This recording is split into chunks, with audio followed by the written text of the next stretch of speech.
Hi, I'm Abby, and I'm giving an informative speech over childhood obesity.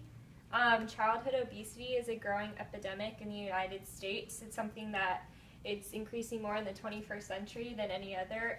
In the 1980s, about 7% of children were obese, and now since 2012, that percentage has gone up to 18%. Some points that I'm going to go over are that kids are overweight today due to a lack of knowledge over nutrition. Kids aren't getting enough exercise and physical education, and also parents are not as informed over food and like what they're giving their children. So for the first point over children getting knowledge over food and nutrition and things like that is James Oliver. He gave a TED Talk over food, and he's from the UK, which is different over here, and kids are more knowledgeable over what they're eating. And he went to a first grade classroom in West Virginia, and he asked a group of children the difference between, he asked the kids what an onion was. And he said, does anyone know what this vegetable is? Just asking them what it is to name it. And one little boy raised his hand and he said, that's a potato. And he said, now is everybody else in the classroom agreeing that this is a potato? And they all said, yes, yes, this is a potato. So the problem really is that kids aren't knowledgeable over exactly what they're eating and the difference between fruits and vegetables. And his goal is to give kids more knowledge, and he goes around the United States and goes to classrooms for about 6 weeks and gives kids knowledge over nutrition. Also, these kids, they also have increasing health risks. About 70% of obese youth have at least one risk of a cardiovascular disease. So it's more likely for younger children to have heart attacks now.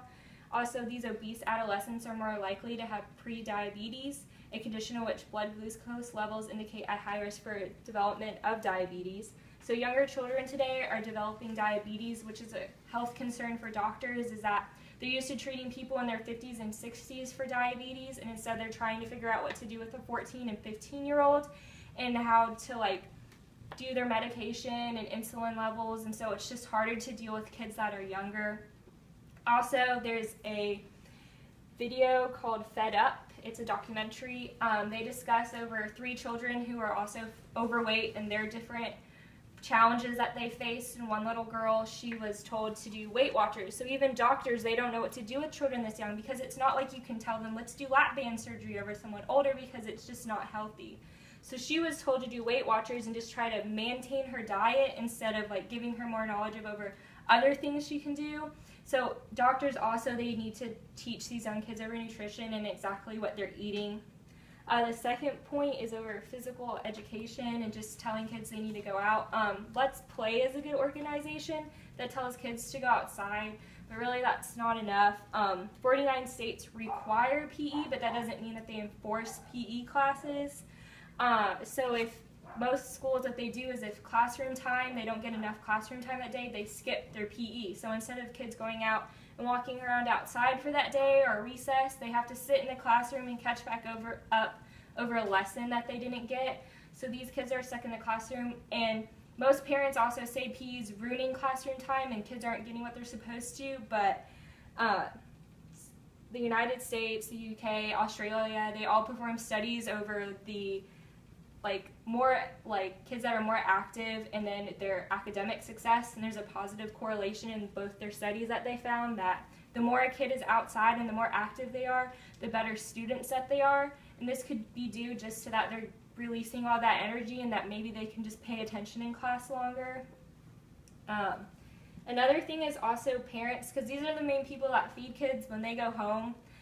These are people that teach them. They're food role models. These are the people that tell them what to eat.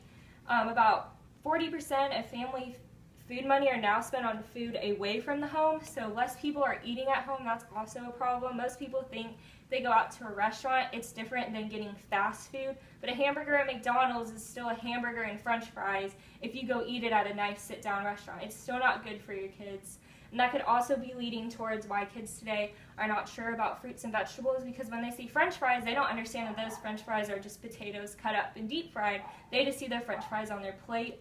So parents are their food role models, and they need to step up and tell their kids that they need to be able to eat differently. Also, there's a correlation between parents that breastfeed their children and how they're going to be obese. If it's less likely for kids that are breastfed to be obese later on.